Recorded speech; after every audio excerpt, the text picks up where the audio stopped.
Assalamualaikum warahmatullahi wabarakatuh. Perkenalkan, nama saya Nabila Siva Siboya dari kelas 12 IPA 3. Kali ini saya akan membuat praktek video tentang hereditas pada manusia, pelajaran biologi.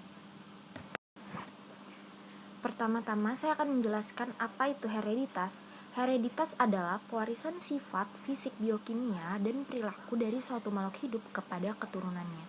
Nah, sifat-sifat menurun itu kemudian dikendalikan oleh substansi genetika yang disebut sebagai DNA atau deoksiribonukleik acid, atau yang sebagai disebut juga dengan asam dioksiribonukleat yang terdapat dalam gen. Nah, dalam hereditas di sini juga ada hukum Mendel. Di sini yang pertama ada hukum Mendel 1 dan ada hukum Mendel 2. Hukum Mendel 1 ya atau disebut sebagai hukum segregasi adalah pernyataan bahwa ketika berlangsung pembentukan gamet pada individu akan terjadi pemisahan alel secara bebas. Nah, kemudian yang hukum Mendel 2 ini adalah pernyataan yang menyatakan bahwa pada saat penentuan gamet, gen-gen sealel akan memisah secara bebas dan mengelompok secara bebas pula. Nah, selanjutnya di sini ada jenis-jenis persilangan. Persilangan tuh artinya adalah proses perkawinan antara makhluk hidup satu jenis atau dengan sifat yang berbeda. Itu tuh ada dua jenis persilangan itu, ada yang monohibrida dan ada dihibrid. Nah, ini ada persilangan monohibrid. Di sini monohibrid itu ada dua, ada persilangan monohibrida dominan penuh dan ada persilangan monohibrida tak penuh atau kodominan. Nah, persilangan monohibrida dominan penuh itu terjadi antara dua individu yang mempunyai sifat dominan penuh A besar dengan lain yang bersifat resesif A kecil. Jadi hasil F1-nya tuh seragam dengan genotip A besar A kecil dan fenotip semua keturunan F1 tuh sama. Jadi umumnya tuh mengikuti fenotip yang dominan. Nah, kemudian sini ada monohibroda dominan tak penuh atau kodominan. Di sini persilangan itu terjadi antara dua individu dengan sifat yang tidak dominan tetapi juga tidak resesif terhadap sesamanya. Nah, selanjutnya ada persilangan dihibrida, yaitu persilangan antara dua individu dengan memperhatikan yang sifat yang berbeda gitu. Jadi persilangan itu menghasilkan individu satu yang seragam, yaitu semua keturunannya terdiri dari satu macam genotip dan satu macam fenotip. Nah, tetapi pada keturunan kedua, perbandingan fenotip F2-nya tuh adalah 9:3:3:1 dan jumlah kombinasi F2-nya tuh sebanyak 16 buah. Nah, selanjutnya di sini ada pola-pola hereditas pada manusia. Yang pertama itu contohnya adalah golongan darah. Jadi golongan darah itu sistemnya dibagi menjadi 3, yaitu ada golongan darah ABO yang merupakan sistem yang ditentukan oleh 3 macam alel yang terdiri dari IA, IB, dan kemudian adalah IO. Nah, sistem resus, yang kedua itu sistem resus. Sistemnya itu tuh yang akan ditentukan oleh gen RH dan juga gen RH kecil.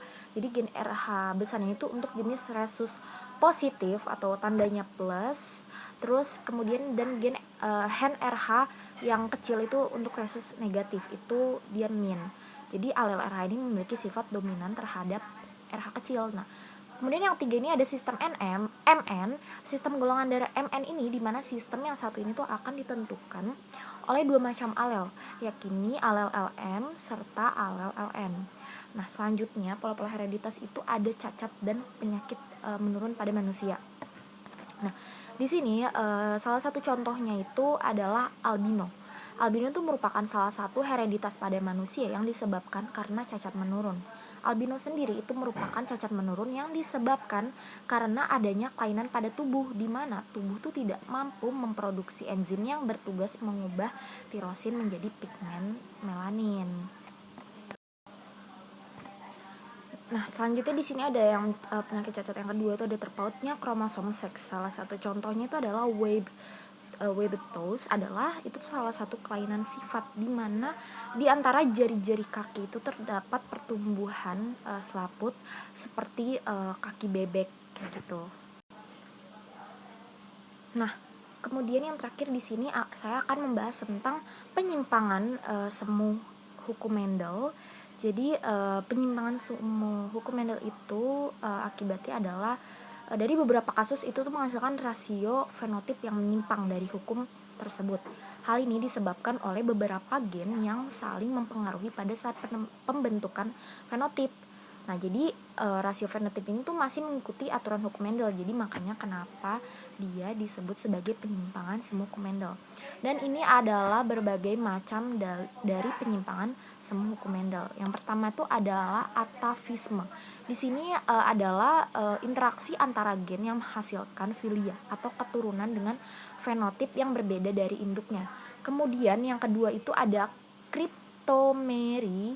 Ini adalah peristiwa yang tersembunyinya gen dominan jika tidak berpasangan dengan gen dominan lainnya. Nah, jadi di sini contohnya adalah pada persilangan bunga Linaria morocana. Nah, pada bunga Linaria marokana ini yang pertama tuh ada A besar yang terbentuk pigmen antosianin, terus ada A kecil itu tandanya tidak terbentuk pigmen antosianin, terus ada B besar itu protoplasma basa, dan ada B kecil itu protoplasma asam. Kemudian di sini yang ketiga tuh ada polimeri. Polimeri itu adalah interaksi antara gen yang bersifat kumulatif atau saling menambah. Jadi tuh gen-gen tersebut itu tuh saling berinteraksi untuk mempengaruhi dan menghasilkan keturunan yang sama.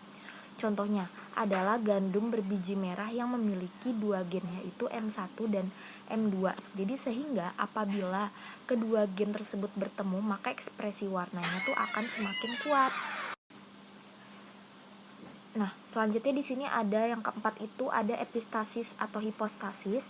Di sini adalah peristiwa ketika gen yang bersifat dominan akan menutupi pengaruh gen dominan lain yang bukan aslinya. Jadi gen yang menutupi itu disebut sebagai epistasis, dan gen yang ditutupinya itu disebut sebagai hipostasis gitu. Terus yang terakhir ini ada komplementer, ini yang kelima. Jadi di sini komplementer tuh merupakan interaksi antara gen dominan dengan sifat yang berbeda yang saling melengkapi sehingga memunculkan fenotip tertentu. Jadi apabila salah satu gen tidak muncul, maka sifat yang dimaksud pun tidak akan muncul, kayak gitu. Nah, sekian video pembelajaran pembahasan tentang hereditas manusia pada pelajaran biologi dari saya. Mohon maaf kurang lebihnya. Wassalamualaikum warahmatullahi wabarakatuh.